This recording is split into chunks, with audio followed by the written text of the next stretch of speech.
Lockdown 3 का पहला दिन सियासी घमासान के बीच शुरू हुआ। मजदूरों के कंधे पर सियासत की ट्रेन भागने लगी। इधर सूरत में मजदूर सड़कों पर उतर रहे थे, उधर उनकी राज्यों में वापसी को लेकर ट्रेन टिकट पर महाभारत का बिगुल फूंक चुका था। दरअसल आज सोनिया गांधी ने सुबह 8 बजे ही सरकार पर प्रवासी मजदूरों के ट्रेन टिकट पर हमला बोल दिया।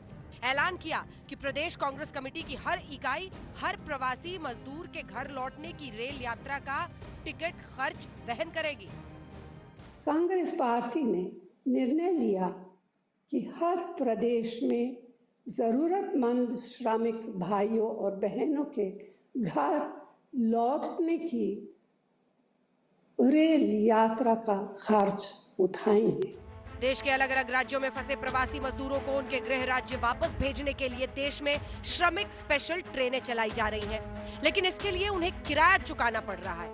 कांग्रेस अध्यक्ष सोनिया गांधी ने सरकार पर निशाना साधते हुए कहा कि विदेश में फंसे भारतीयों को तो सरकार मुफ्त में वापस लेकर आई, लेकिन मजदूरों से किराया वसूला जा रहा है। यह देखकर और भी पीड़ा होती है कि संकट की इस घड़ी में भारत सरकार और रेल मंत्रालय घर वापस लौटने के लिए रेल यात्रा का किराया और स्पेशल चार्ज वसूल रहे हैं। इस पर स्वास्थ्य मंत्री डॉक्टर हर्षवर्धन ने मोर्चा संभाला और इसे महामारी के वक्त ओछी राजनीति करार दिया।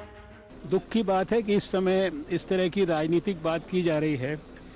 प्रधानमंत्री जी से ज़्यादा गरीबों के कल्याण के लिए सोचने वाला अभी तक तो मुझे लगता नहीं कि कोई दुनिया में कोई मसीहा पैदा हुआ है। तो एक एक माइग्रेंट लेबरर को उसके घर तक पहुंचाने की उसकी भी चिंता जो है यही हमारी ही सरकार कर रही है। सरकार की दलील यह है कि रेलवे पूरे खर्चे का 85% पैसा दे रहा है, लेकिन 15% भार राज्यों पर छोड़ा गया था। ऐसे में जब देश के तमाम राज्य 15% खुद ही दे रहे हैं, तो कांग्रेस शासित 1-2 राज्य ही आखिर क्यों मजदूरों से पैसे वसूल रहे हैं? गवर्नमेंट ऑफ इंडिया हो या रेलवेज हो, किसी भी कोशिश में हमने कभी भी कोई भी वर्कर से चार्ज करने की बात नहीं की है। हमने 85% जो पूरी ट्रांसपोर्टेशन का कॉस्ट बियर किया जाता है, वह 85% जो है वो रेलवेज बियर करती हैं, 15% स्टेट को बियर करना है।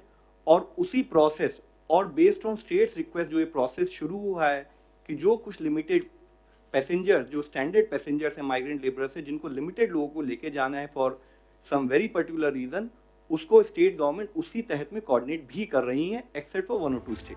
कई राज्यों के मुख्यमंत्रियों ने पहले ही साफ किया है कि वो अपने हिस्से का 15% खुद ही दे रहे हैं, मजदूरों से टिकट का पैसा नहीं ले रहे। और जब वो निकलेंगे 21 दिन के बाद, तो आने में उनको जितना भी खर्च हुआ बाहर से और उसके अलावे 500 रुपया और राज्य सरकार उनको देगी। हमारे श्रमिक साथी हमारे अपने हैं। शासन द्वारा रेलवे को सूचित कर दिया गया है कि उनको रेलवे द्वारा लाने में जो भी राशि व्यय होगी उसे छत्तीसगढ़ सरकार वहन करेगी। कांग्रेस पार्टी और सरकार संकट के समय में किसी को अकेला नहीं छोड़ सकती। हम सब एकजुट हैं, कटिबद्ध हैं। शिवराज ने तो इसके बाद सीधे कांग्रेस शासित राज्यों पर ट्विटर पर हमला भी बोल दिया। अब लगे हाथ ये भी बता दीजिए कि कांग्रेस शासित किन राज्यों ने ये खर्च उठाया।